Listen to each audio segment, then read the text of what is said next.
చెప్పబడుతున్నాయి. ఒక్కసారి చదవచ్చు. అదే అధ్యాయం 4:7. ఈ మొదటైన పేరు అయితే చదవడానికి కొంచెము వెనక ముందు ఆడుతూ ఉంటాం.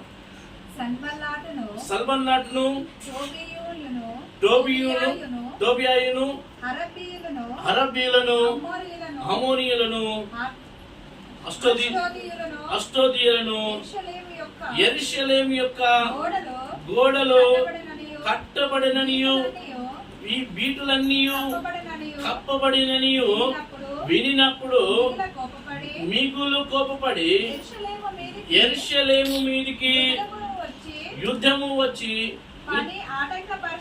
పని ఆటంకపరచడం వలనని వారు అందరూ కట్టుకట్టి మమ్మును కలతపరచగా. వీళ్ళకు ఉన్నటువంటి ఒక కుళ్ళు బుద్ధి ఏముందంటే, ఎప్పుడో పాడైపోయినటువంటి యెరూషలేము గోడలను మళ్ళా తిరిగి నిర్మాణం చేస్తున్నారు ఈ యూదులు. ఎప్పుడో పురాణతమైనటువంటి రోగాల కొరకు ప్రార్థన చేస్తూ ఉన్నారు. ఇప్పుడు యెరూషలేము గోడలు మనం మాట్లాడుకోలేము, కానీ మనలో ఉన్నటువంటి లోపాల గురించి, మనలో ఉన్నటువంటి సమస్యల గురించి మాట్లాడుకుందాం. మనకు పురాణతమైనటువంటి వ్యాధులు ఉన్నప్పుడు వాటి కొరకు ప్రార్థన చేస్తూ ఉన్నాం. మనకు పురాణతమైనటువంటి సమస్యలు ఉన్నప్పుడు వాటి కొరకు ప్రార్థన చేస్తున్నాం. అక్కడ చెప్పబడుతున్నాయంటే, అయితే ఆ యెరూషలేము యొక్క గోడలు కట్టబడననియు బీటులన్నీ కప్పబడని వినినప్పుడు మిగులు కోపపడుతూ ఉన్నారు. అయ్యా, ఒకరోజు ఆమె దగ్గర ఏమీ లేదు, ఈరోజు మంచి స్థితిలో ఉంటుంది, ఈ స్థితి ఈమెకు ఉండకూడదని కోపపడుతూ ఉన్నాడు. వానికి అంటే ఆయాసం వస్తూ ఉంది. చూడండి, గమనించండి. వానికి ఆయాసం వచ్చినప్పుడు వాడు ఏమంటూ ఉన్నాడు, వీరి మీద ఒక యుద్ధము చేయాలి. యుద్ధం చేసినప్పుడు వీడు పడిపోతాడు. వీడు పడిపోతే మళ్ళా తిరిగి అదే స్థానంలోకి వెళ్తాడు. ఫస్ట్ ఎలా ఉన్నాయో పడిపోయినటువంటి గోడలతో ఉంది యెరూషలేము. ఎందుకంటే ఆ దావీదు మరి దానియేలు గ్రంథంలో మనకు చెప్పబడుతుంది, అనేక రాజులు వచ్చి యెరూషలేమును పడగొట్టిర్రు అని చెప్పబడుతుంది. ఆ పడగొట్టిన గోడలు నిర్మించడానికి నెహెమ్యాకు ఒక బాధ్యత కలిగినటువంటి వ్యక్తిగా ముందుకొచ్చాడు. ఈరోజు ఆ వ్యక్తిని ఎప్పుడు పడగొడదాం, వీడు బాగు చేస్తూ ఉన్నాడు, ఎప్పుడు పడగొట్టాలని ఇద్దరు ఆలోచన చేస్తూ ఉన్నారు. హల్లెలూయా. ఈరోజు వాళ్ళను కలతపరుస్తూ ఉన్నాడు. ఎప్పుడు మనం ఇంట్లో కూర్చొని ప్రార్థన చేసినప్పుడు ఏదో ఒక విషయం మనల్ని కలత పెడుతుంది, కలత చెందుతాం కూడా.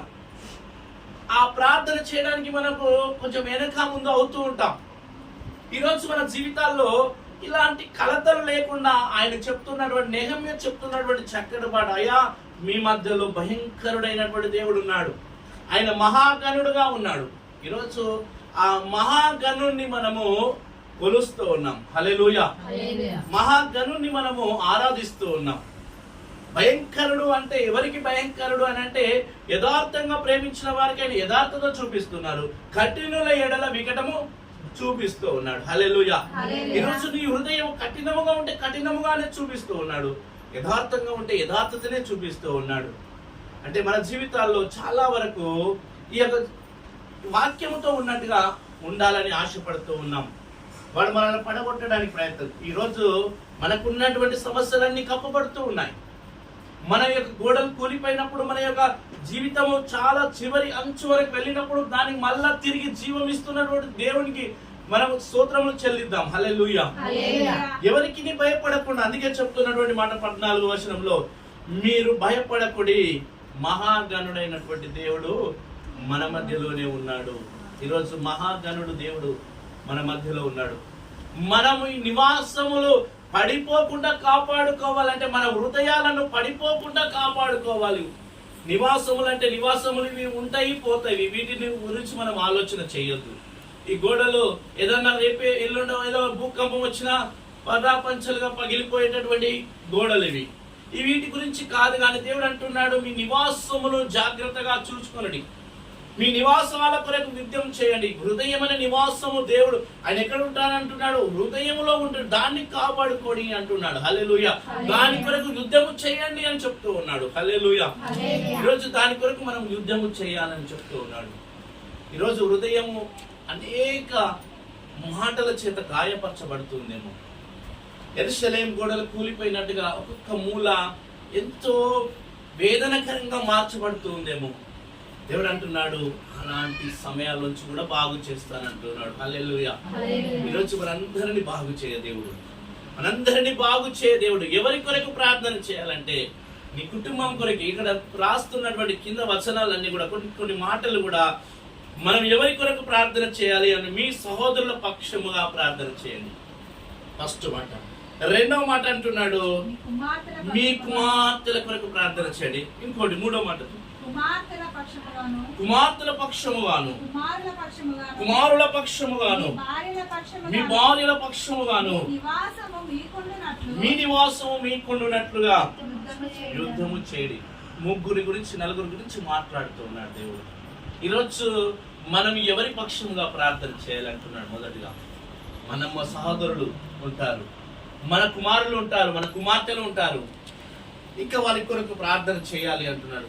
ఎక్కడ కూడా మన హృదయము కృంగిపోకూడదు అని అంటున్నాడు. వాటి కొరకు, హృదయాన్ని కొరకు అయితే యుద్ధమే చేయాలంటున్నాడు. హృదయం కొరకు, హృదయాన్ని పాడు చేసే ఆలోచనల కొరకు యుద్ధము చేయాలంటున్నాడు. హృదయాన్ని పాడు చేసే ఆలోచనలు చాలా ఉంటాయి. మనుషులను బాధ పెట్టే మాటలు ఎన్నో ఉంటాయి. వాటి మీద మనం యుద్ధము చేయాలి. యుద్ధం చేయాలంటే వాళ్ళతో కొట్లాడడం కాదు, ప్రార్థన ద్వారా దాన్ని ఎదిరించాలి. హల్లెలూయా. ప్రార్థన ద్వారా దాన్ని ఎదిరించాలి. ఈరోజు మనము వారి కొరకు ప్రార్థన చేయాలనేది దేవుడు చెప్తూ ఉన్నాడు. మనం ఎంతమంది కొరకు ప్రార్థన చేస్తున్నాం? ఎవరి పక్షముగా ఉండి ప్రార్థన చేస్తూ ఉన్నాం? మనం ఎవరి పక్షం కొరకు ప్రార్థన చేస్తున్నాం? ఎవరు బాగుపడాలని ప్రార్థన చేస్తూ ఉన్నాం? మనం మొదటిగా మన సహోదరుల విషయంలో ప్రార్థన చేయాలి. రెండవదిగా మన కుమారుల విషయంలో ప్రార్థన చేయాలి. మూడవదిగా మన కుమార్తెల విషయంలో ప్రార్థన చేయాలి. దాని తర్వాత మన యొక్క నివాసముల కొరకు ప్రార్థన చేయాలి. ఈరోజు మన నివాసముల కొరకు ప్రార్థన చేస్తూ ఉన్నాం, మన సహోదరుల కొరకు ప్రార్థన చేస్తూ ఉన్నాం. చాలా రోజుల్లో, యేసు ప్రభు ఉన్నటువంటి రోజుల్లో శతాధిపతి వస్తూ ఉన్నాడు.